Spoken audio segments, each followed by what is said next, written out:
If I can have everybody's attention here in the media center, it's my pleasure to announce the next lineup here on stage. We're joined now by Wood Brothers President Eddie Wood, Chief Operating Officer Lynn Wood, and Director of Business Development John Wood. And Eddie, this week, a strong outpouring of support and love we've seen from NASCAR fans for Wood Brothers Racing.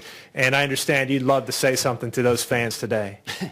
Yeah, I mean, it's really overwhelming, the amount of response that we got, on social media and phone calls and just emails and things of all our fans, supporting us. And that really makes you feel good, because you never really know what's out there until, something triggers something for those guys to speak up, and they've really been supporting us, and I'd like to thank all of them. It's really amazing.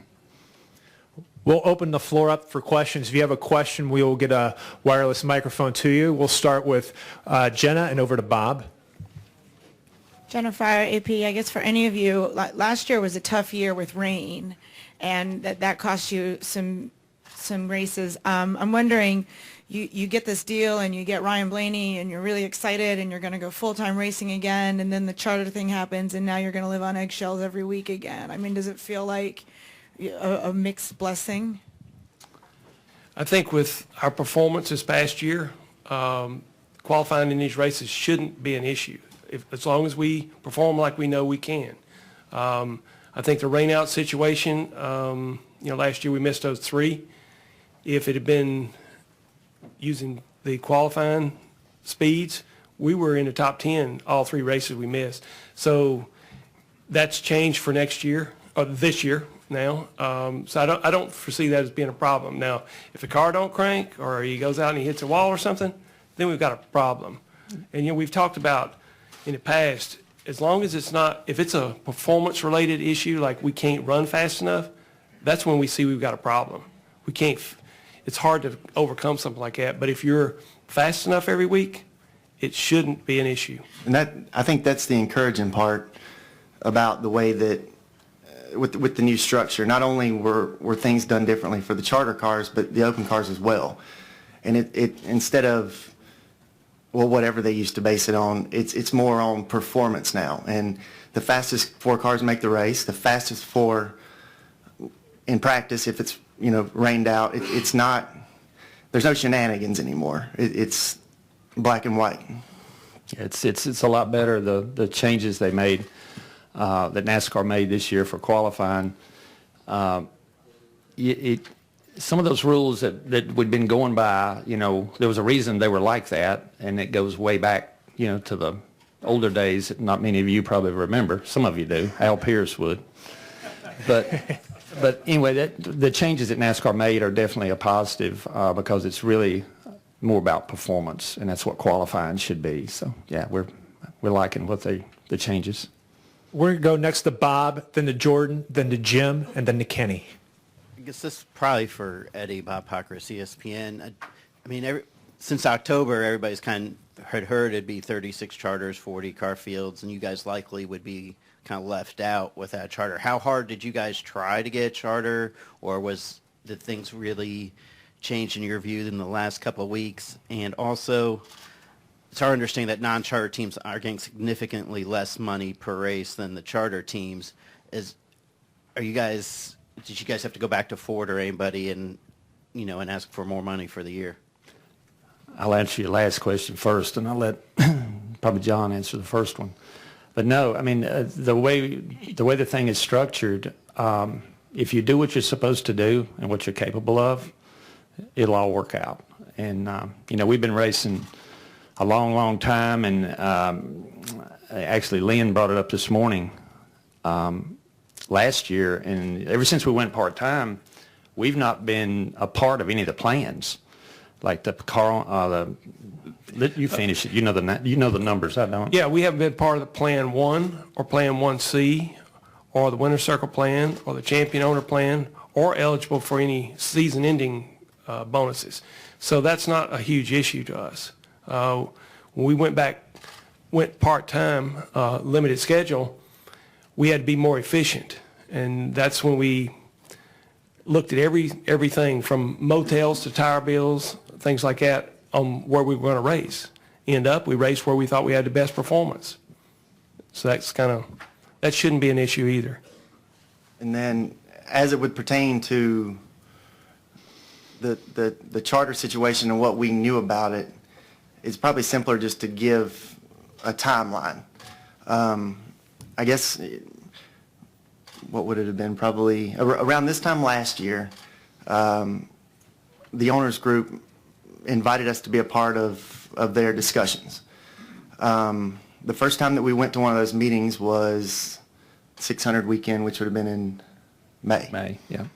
So it was at that point when we sort of saw the proposed framework and the direction that they were wanting to go in. It was fairly close to what it turned out being. That being said, we kind of knew right then that if it went down that road, it would certainly change things for us. But we didn't really, that was it. So fast forward a few more months to the fall Charlotte weekend. It was the NASCAR had an owners meeting in September, I believe it was. And that's when they formally said, this is what we're going to do.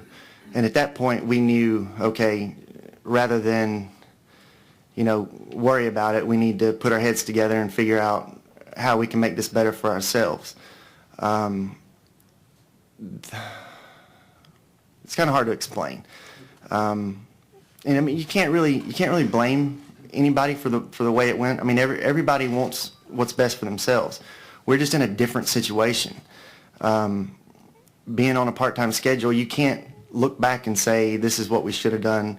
You can't really argue with anybody because, again, what benefits one doesn't necessarily benefit the others. So we just, where we are.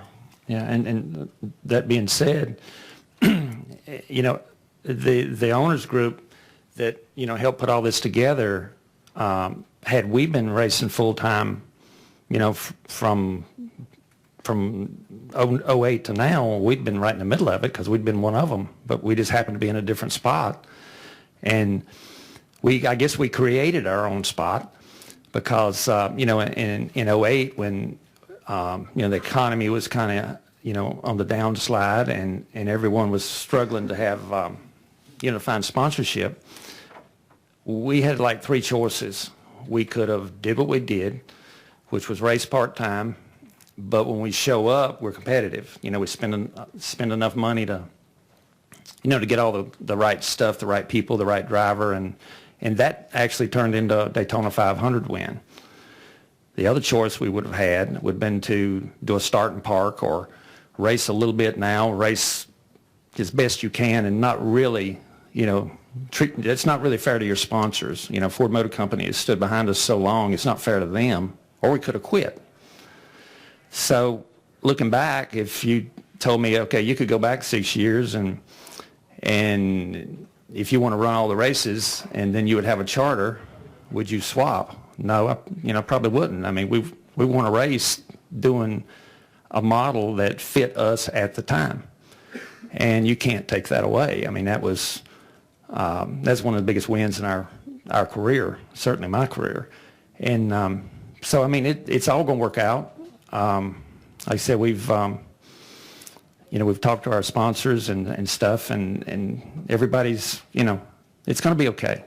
Trust me. And to add to that, my grandpa didn't start this team in 1950 to make a pile of money. It was a completely different environment then, and it was all about racing. That's it, and that's kind of been ingrained in these two, and you can't really change that business model if what you do is race, and you're not a businessman first, then you can only make the best decisions you can make, and those being have the fastest cars, whatever it takes to have the best performance, not limp through on some kind of hope of something down the road where you can cash in. I would say it would have been an embarrassment to our family, our uncles and our dad, if we'd have just been like a show up and take a check. Yep. We didn't. We tried to perform every time we showed up. Didn't always work out that way, but that's the way I look at it. Yeah. Go to our next question at Jordan, and then we'll come up to Jim. Jordan Bianchi, SBNation.com. This is for any of you. Last few years, didn't have the sponsorship. You're running part-time. You finally get that sponsorship. You're coming back full-time. Then they announce this charter system. Do you feel like maybe like the goalposts are moving a little bit? I don't really understand your question. The whole world's changing. We know that. Yeah. I mean, there you everything are. now is on your. I couldn't You can find read it. on your phone. No, I mean, it just seems like I don't have a notepad. I've got my.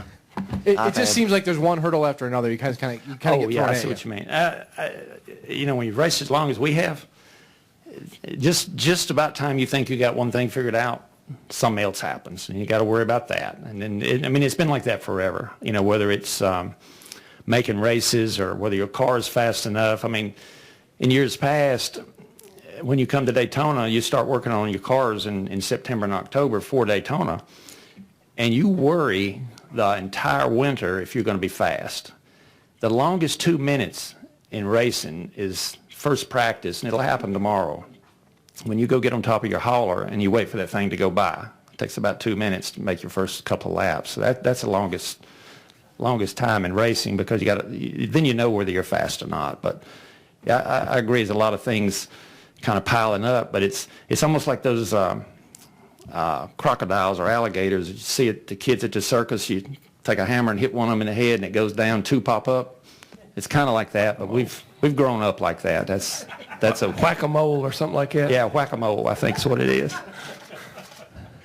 You just keep plugging. You just keep going, it's But what you don't do is change your I keep saying business model. I don't know if it would be that or not, but you don't become what you shouldn't, and you don't embarrass yourself. I mean, that's the simplest way of putting it. yeah, we've come too far to change our Approach. racing personality. Maybe that's the word he's looking for. Okay, we'll go next to Jim, and then we'll go to Kenny, and then over to Claire. Jim Mutter, motorsport.com. Eddie or whoever wants to answer, just because the Wood brothers don't have a charter this season, does that mean you may never have one? Would you be open, and could there be a day when you decide it's worth trying to purchase one or something, or are you content to follow this direction for the time being?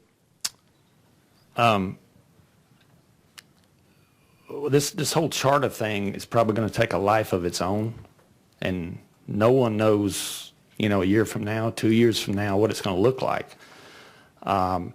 Certainly, we would like to work our way into one. Whether it's, it's going to work out really well for a lot of people, a lot of teams, and it may not work out quite as well for some others. But who knows? It's going to take a life of its own, and things are going to happen nobody even thought of. It's just like everything else. But there's a lot of pathways for us to get a charter later, and not now, but later on, to work your way into one, because there's only 36 of them, and they're not they won't be issuing more, so you have to get an existing one. But there's ways to do that. Excuse me, but for right now, the biggest thing we're concerned about is just we've got everything in place to run this year, and we're really happy about that, and just concentrating on having fast cars because we've got to qualify every week. I think Ryan Blaney said it pretty good on Twitter. Like, what's next for the Wood brothers? We're going to go race, starting with this one, Daytona 500. We can win that. That would make number 6 for us. That's the goal right now. And the new, I call it new, the way that qualifying, the procedure, the way that it's changed, it follows what I was saying earlier about the fastest 4 cars. It's encouraging that there are 2 ways to make it, 2 of those spots being the fastest 2 cars. That gives you an incentive to build a fast car and not just have a $5 motor and hope you make it because everybody wrecks. I mean, yeah, everything, whether you're an open car or your charter car, is performance-based, which in the end, the race fan wins, because you're going to have better racing, because everybody's trying harder driving harder, all that's, everybody tries as hard as they can, but there's another level of it when pride and money is on the line, and that's kind of what they've done. And so, like I said, it's, and to all our fans, we're going to be okay. Just promise you we're going to be okay. Okay, we're going to go next to Kenny, then to Claire, and then to Mike, and then we'll head over to that side of the room to Al. Kenny Bruce with NASCAR.com. For any of you guys that want to handle this one, given your all's history in the sport, how did you find out that you would not be receiving a charter? Did anyone tell you, or did you not know until the list came out? And also, what did your father think when you all explained to him the situation?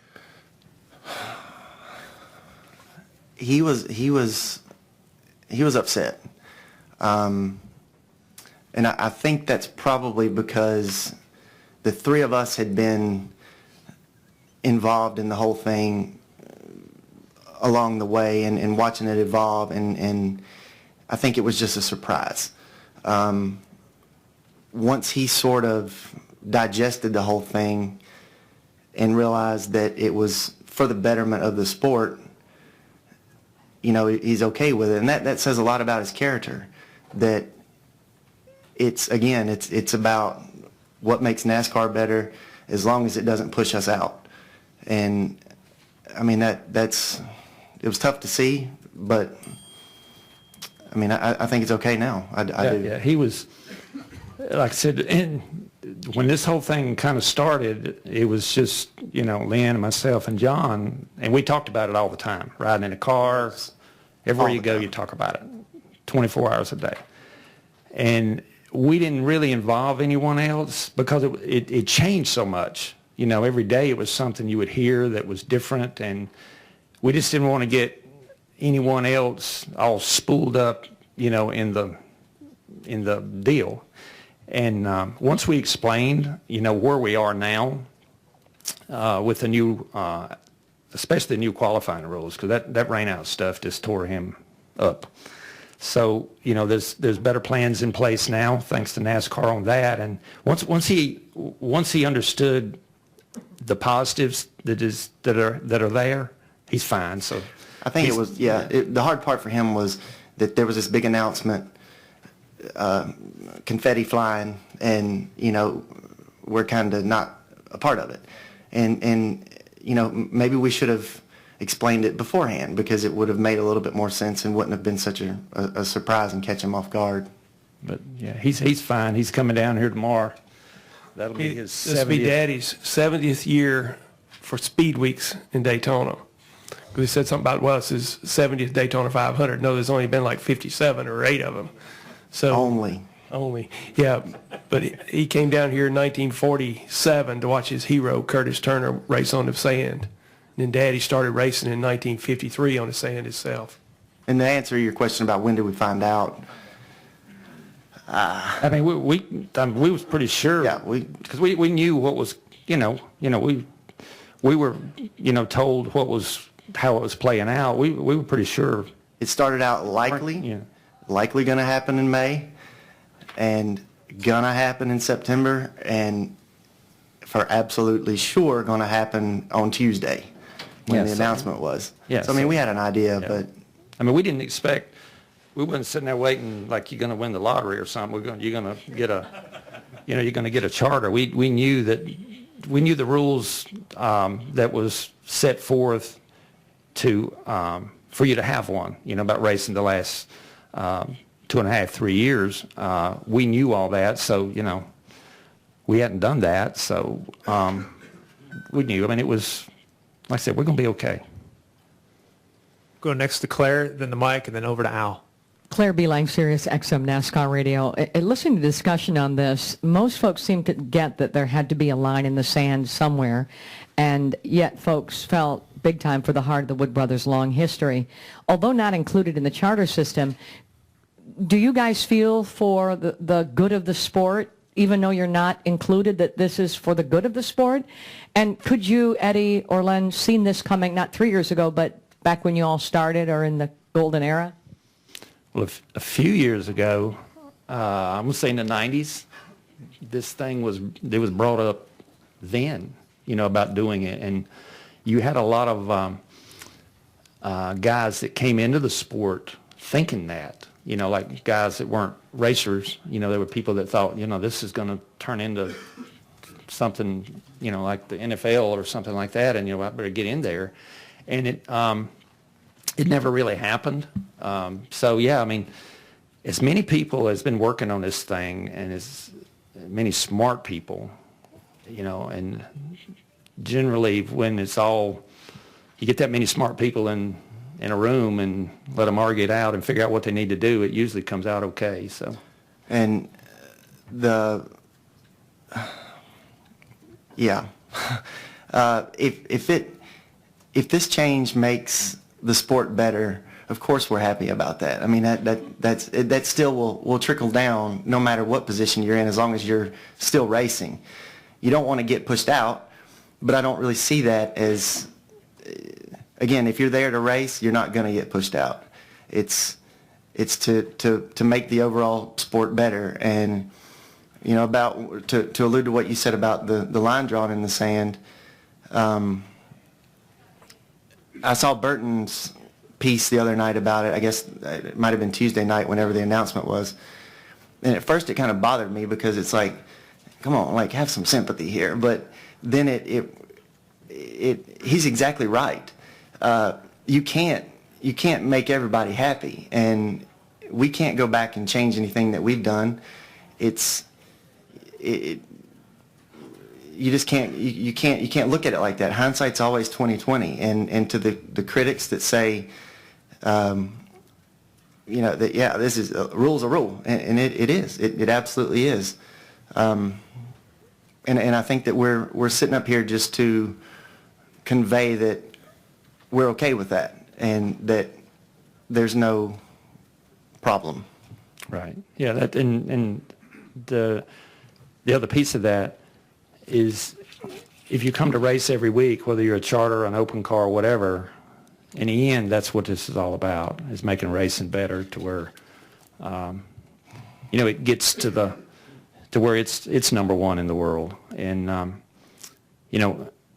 I'm like I said, we're just okay. I don't know how to say it any different. I think we're going to be fine. Go to Mike. Mike Bagley, Motor Racing Network, Sirius XM, NASCAR Radio. You mentioned that you went to the owners' meeting and you were part of the RTA. What is the status of the Wood Brothers' relationship with the RTA in the wake of the announcement this week? Once everything was finalized, and we knew for sure that our objectives were not really aligned with theirs, out of respect for them, and out of not really respect for us, but just for our sake, we distanced ourselves from them and resigned from the RTA. But again, that's just they're two totally different ideas, two totally different approaches, and ultimately we have to look after what's best for us. Yeah, they like I said, I think we were putting them in a bad spot, because we were different. We were a square peg trying to be put in a round hole, and it just wasn't working. I mean, it just couldn't work. So I think we were putting those guys in a bad spot, because we've known, all the owners all our life, and so that was just the best solution, because it, like I said, we just want to be a part of it and go race. Go to Al, to Lewis, and then back to Mike Embry. Yeah, Al Pearson, Auto Week. We get that you guys understand. We get that you agree it's good for the sport. We understand that you're not going to complain. We understand all of that happy face stuff. But deep down inside, you got to be thinking, this sucks. I told How you in the not to ask world me does to- Kaufman get 2 charters and we don't get any? I mean, really, deep down inside, isn't there a part of you that are saying, we got screwed? What was it? If we got one of these questions, it was just don't answer it? Was that what it was? Al, I thought you remembered where the cookie I do, drawer I was. know, I know. You know what? You guys know what Richard Petty said to him The first race he ever went to. Tell that story. No. Yeah, yeah. Well, let me put it this way. You put He me said, on the spot. boy, you don't know much about racing, do you? Yeah, not a whole lot. Isn't that what he said? Yeah. 1969. He's at Dover. Don't tell that story. I'm going to tell it because you put me on the spot.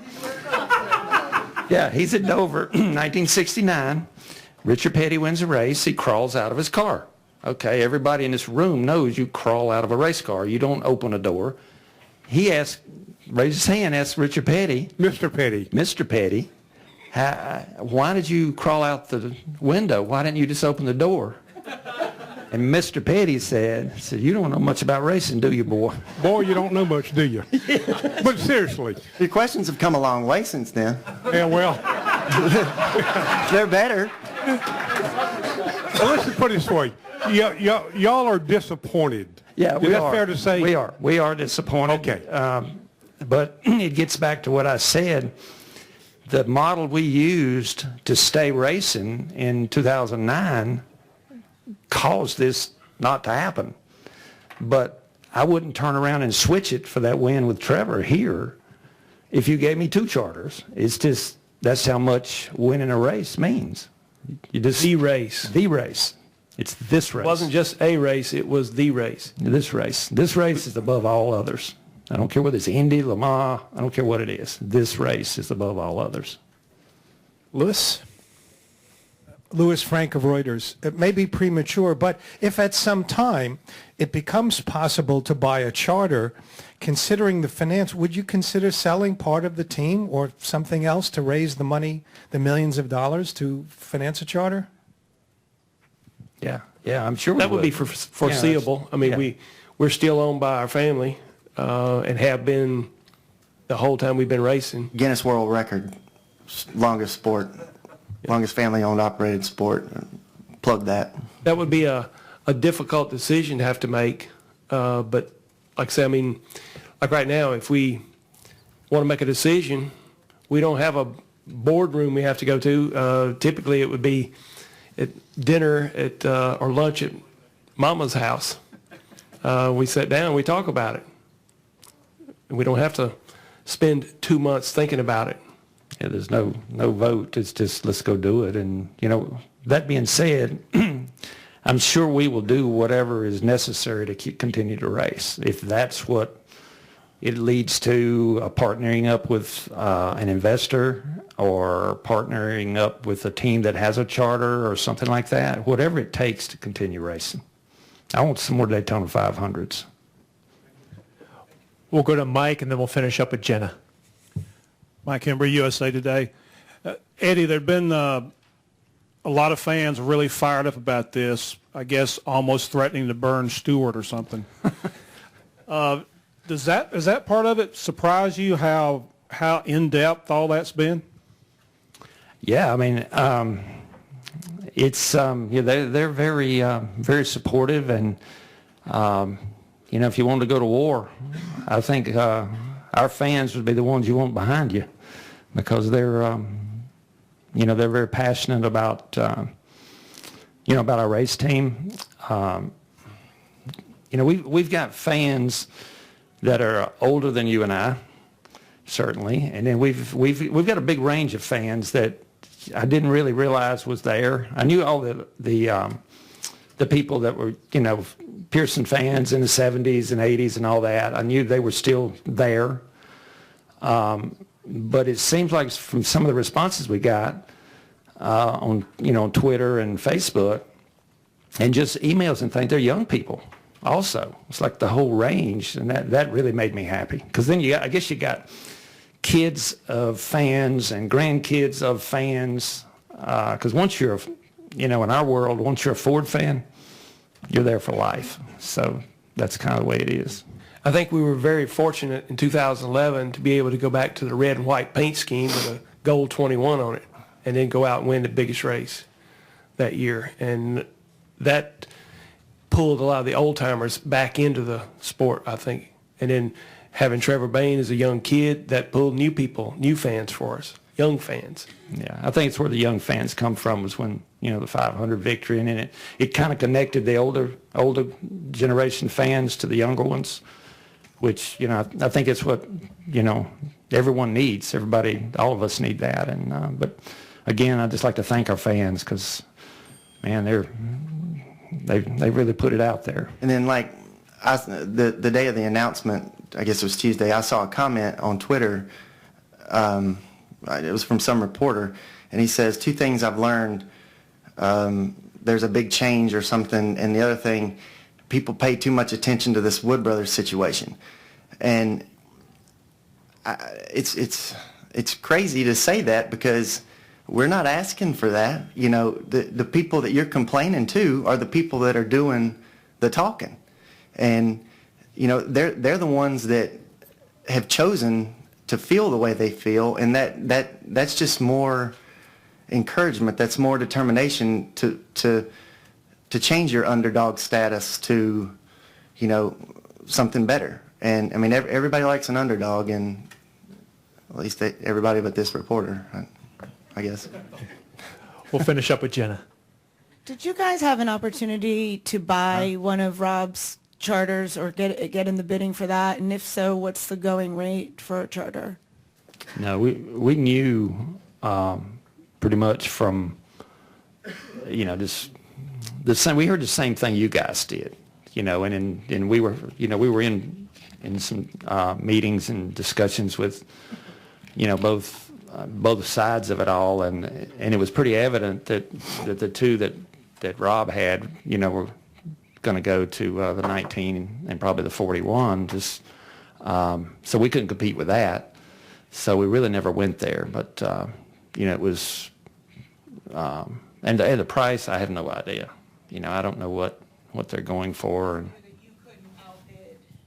Yeah, I didn't think I could outbid Gene Haas and Joe Gibbs. No. No. Yeah, we got most of our information from you guys.